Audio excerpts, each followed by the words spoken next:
তাদের পবিত্র আমানত দিয়ে আমাদেরকে দেশ পরিচালনার দায়িত্ব দেয়, সরকার গ্রহণ করার দায়িত্ব দেয়, রাষ্ট্র গ্রহণ করার সুযোগ দেয়, তাহলে আমরা একটি রাষ্ট্র সংস্কার মেরামত করবো। সেই মেরামতের মধ্যে উল্লেখযোগ্য হলো গণতন্ত্রকে মানে প্রাতিষ্ঠানিক রূপ দেওয়া, আর পাশাপাশি আপনাদেরকে যে আমাদের মা বোনদের জন্য সবচেয়ে বড় যে বিষয়টি রয়েছে ফ্যামিলি কার্ড, সেই ফ্যামিলি কার্ডের মধ্যে 2,500 টাকা নগদ অর্থ, সেই পরিমাণ আপনাদেরকে নিত্য প্রয়োজনীয় দ্রব্য মূল্যমান নগদ অর্থ দেওয়া হবে। এবং শুধু তাই না, কৃষক ভাইদের জন্য আপনাদেরকে দেওয়া হবে কৃষি কার্ড এবং 10,000 টাকা কৃষি ঋণ সুসহ মন্তব্য করা হবে।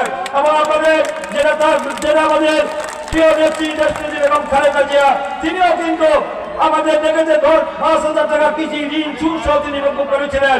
মা বোনদের জন্য বয়স্ক ভাতা, বিধবা ভাতা, মুক্তিযুদ্ধ ভাতা, তারপর প্রতিবন্ধী ভাতা তিনি চালু করেছিলেন।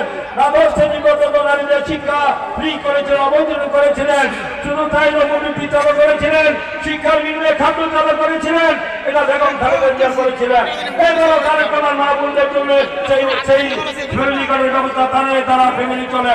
শুধু তাই নয়, এই দেশে মসজিদ, মাদ্রাসা, এতিমখানা, গির্জা, মন্দির যারা রয়েছেন, সেই সকল আমাদের ইমাম, খতিব, মসজিদের জন্য এবং আমাদের পুরোহিতের জন্য মাসিক ভাতা এবং উৎসব ভাতার ব্যবস্থা করার কথা উল্লেখ করা হয়েছে।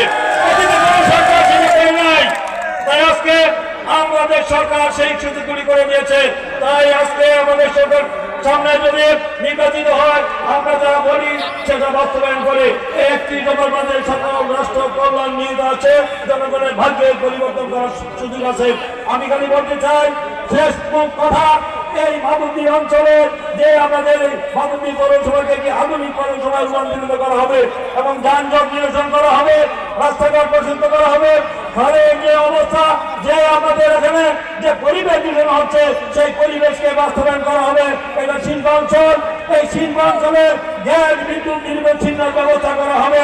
এবং আমাদের এই যে টেক্সটাইল মিল থেকে শুরু করে আমাদের স্পিনিং মিল, ডাইং থেকে শুরু করে তাদের যত রকম সমস্যা রয়েছে, এই তাদের এই এলাকার ঢাকার সমস্যা সমাধান করার জন্য সব আধুনিকায়ন করা হবে এবং আমাদের ইকোনমিক জোন করা হবে এবং ইমিডিয়েট করার ব্যবস্থা আমরা চিন্তা করছি। আমি যদি হতে পারি সেই ব্যবস্থা আমরা করবো, সমস্যা সমাধান হবে। এবং শুধু তাই নয়, সবচেয়ে বড় সমস্যা আমি জানি যে এই এলাকার মানুষ তারা নিজের খায়া ধানের শীষ করে নাকি, তারা